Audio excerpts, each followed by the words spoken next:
ஓம் ஸ்ரீ கருப்பண்ணசாமியே போற்றி போற்றி போற்றி.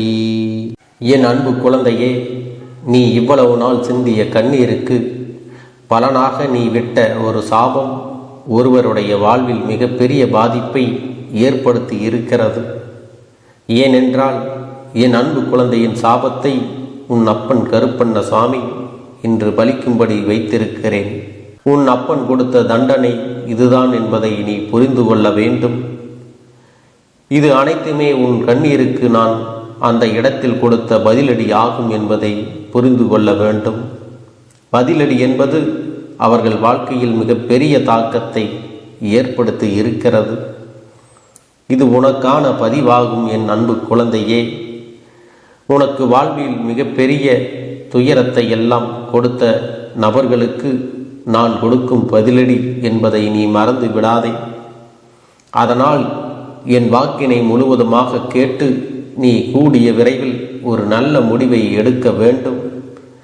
அதனால்தான் உன் அப்பன் உன்னோடு பேச வந்திருக்கின்றேன். நீயும் இதை கேட்டுக்கொண்டிருக்கிறாய். உன் அப்பன் சொல்லும் விஷயத்தை தைரியமாக நீ கேட்க வேண்டும். என் அன்பு குழந்தையே, உன் வாழ்க்கையில் பிரச்சனைகளை முடித்து நான் அதனை இல்லாமல் செய்து விடுவேன் என்பதை நீ மறந்து விடாதே. இதை மட்டுமல்ல, எல்லா நல்ல விஷயத்தையும் நான் உனக்கு செய்து கொடுப்பேன். உன் வாழ்க்கையில் மாற்றத்தை கொண்டு வருவேன். உன்னுடைய வீட்டில் மங்களகரமான விஷயங்களை செய்து கொடுப்பேன். உன் வாழ்க்கையில் நீ கண்ணீரையே பார்க்க மாட்டாய். இதுபோன்று உனக்காக எல்லா விஷயங்களையும் உன் அப்பன் கருப்பண்ணசாமி நான் செய்து கொடுக்கப் போகிறேன். ஆனால் சில நேரங்களில் பொய்யான வார்த்தைகளை பேசி சில உறவுகள் உன்னை நம்ப வைத்து ஒரு நாடகத்தை நடத்தியது. அந்த நாடகத்தை என் அன்பு குழந்தையே நீ முழுமையாக நம்பி உன் வாழ்க்கையை தொலைத்துவிட்டு இறுதியாக நிற்கதியாக நின்று கொண்டிருக்கிறாய் அல்லவா? ஆனால் என் அன்பு குழந்தையே, இது எல்லாம் ஒரு நாள் தெரிய வரும் தருணத்தில் வாழ்வா நரகமா என்ற ஒரு வாழ்க்கையை வாழ்ந்து கொண்டிருக்கிறாய். அன்று அந்த நபருக்கு நீ சாபம் விட்டது ஞாபகம் இருக்கிறதல்லவா? என்னை இப்படி பொய் சொல்லி ஏமாற்றினாயே, உண்மையாக இருந்த எனக்கு இப்படி துரோகம் செய்தாயே, அனைத்திற்கும் காலமும் என் அப்பன் கருப்பண்ணசாமியும் பதில் கொடுப்பார்கள் என்று நீ அன்று சொன்னாயே, அதை நான் கண்குளர பார்ப்பேன் என்றும் என் அன்பு குழந்தை அன்று நீ மண்ணை தூற்றி சாபம் விட்டாயல்லவா?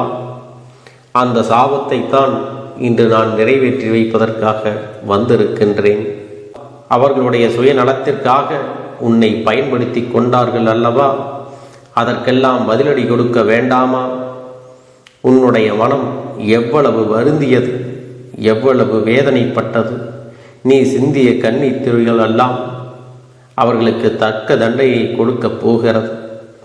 உன்னுடைய இதயம் அன்பானது, உண்மையை மட்டுமே பேசக்கூடியது என்பதால் தான் இன்று இவ்வளவு கஷ்டங்களையும் கவலைகளையும் வாழ்க்கையில் நீ சுமந்து வருகிறாய்.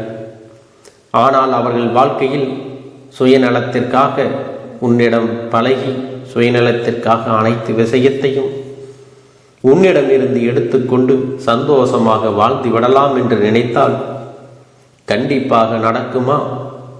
மனிதர்களின் வாழ்வில் நல்லவர்களின் துணை எப்பொழுதும் வேண்டும் என்பதை நீ மறந்து விடாதே.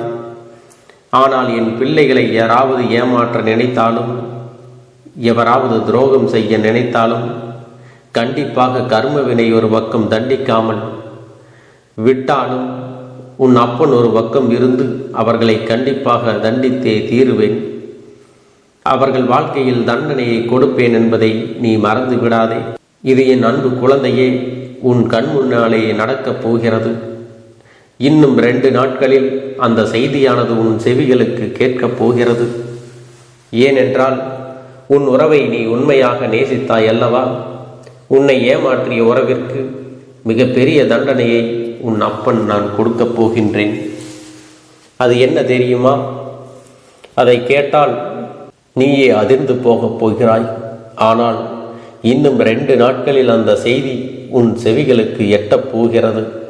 இருந்தாலும் இப்பொழுது ஒரு சிறிய விஷயத்தை மட்டும் உன்னிடம் சொல்கிறேன். ஒரு விபத்தை சந்திக்கப் போகிறார். அவரவர் கர்மவிரை காரணமாக இந்த விபத்தானது ஏற்படுத்தப்பட போகிறது. வாழ்க்கையில் நரகம் என்றால் என்ன என்று இப்பொழுது அவர்களுக்கு புரிய போகிறது.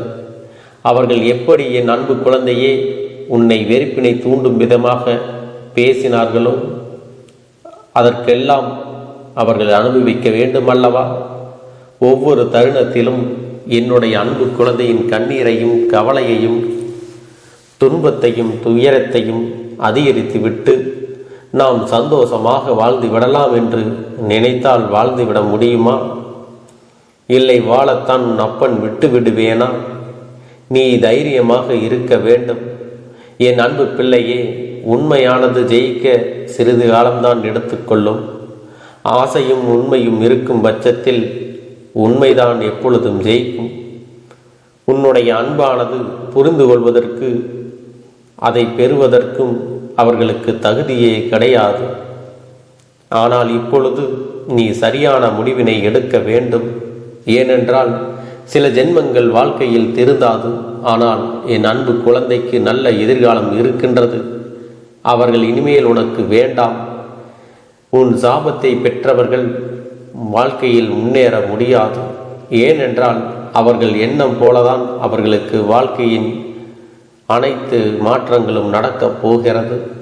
அவர்கள் இனிமேல் சந்தோஷமாக உன்னை வாழ வைப்பார்கள் என்று நினைத்து கொண்டிருக்காதே. சில நேரங்களில் ஏமாற்றும் மனிதர்களும் துரோகம் செய்யும் மனிதர்களும் கண்டிப்பாக குழந்தையின் மனத்தையும் எண்ணத்தையும் மாற்றிக்கொள்ள முடியும். ஆனால் அவர்களோ மிகவும் சுயநலம் மிகுந்த மனிதர்களாக மாறிவிட்டார்கள். காலத்திற்கேற்ப மனிதர்களுக்கு சுயநலம் எப்படி வருகிறதோ அதுபோலத்தான் இவர்களுடைய நிறத்தையும் குணத்தையும் மனத்தையும் மாற்றிக்கொண்டே இருக்கிறார்கள். இந்த மாற்றமானது என்ன சொல்லி புரிய வைத்தாலும் என்ன சொல்லி திட்டினாலும் அது திருந்தாது. ஏனென்றால் அவர்கள் பிறவியிலேயே இப்படித்தான் வாழ்ந்து கொண்டு வந்து விட்டார்கள். உன் வாழ்க்கையில் இன்னும் முடியவில்லை, இனிமேல் தான் ஆரம்பிக்கப் போகிறது. அதனால் நீ எடுக்கக்கூடிய விஷயங்கள் அனைத்தும் நம் வாழ்க்கையில் முன்னேற்றத்தை கொடுத்து விடும். வெற்றியை சந்தித்து விடுவோம் என்பதெல்லாம் கிடையாது. சில முடிவுகள் வெற்றியை கொடுக்கும், சில முடிவுகள் அனுபவத்தை கொடுக்கும், சில முடிவுகள் நல்ல பாடத்தையும் நல்ல முடிவுகளையும் கொடுக்கும் என்பதை நீ மறந்து விடாதே. எப்பொழுதும் முதலில் எடுத்த முடிவானது ஒரு நல்ல அனுபவம், நல்ல பாடத்தை கற்றுக் கொடுக்க கூடியது. இனிமேல் நீ எடுக்கக்கூடிய ஒவ்வொரு முடிவையும் நல்ல விஷயத்தையும் நல்ல பாடத்தையும் தான் உனக்கு கற்றுக் கொடுக்கும் என்பதை நீ நினைவில் வைத்து கொள்ள வேண்டும். என் அன்பு பிள்ளையே, உன் கருப்பண்ண சுவாமியின் ஆசிர்வாதங்களும் அன்பும் துணையும் என்றென்றைக்கும் உனக்கு முழுமையாக கிடைத்து கொண்டே இருக்கும்.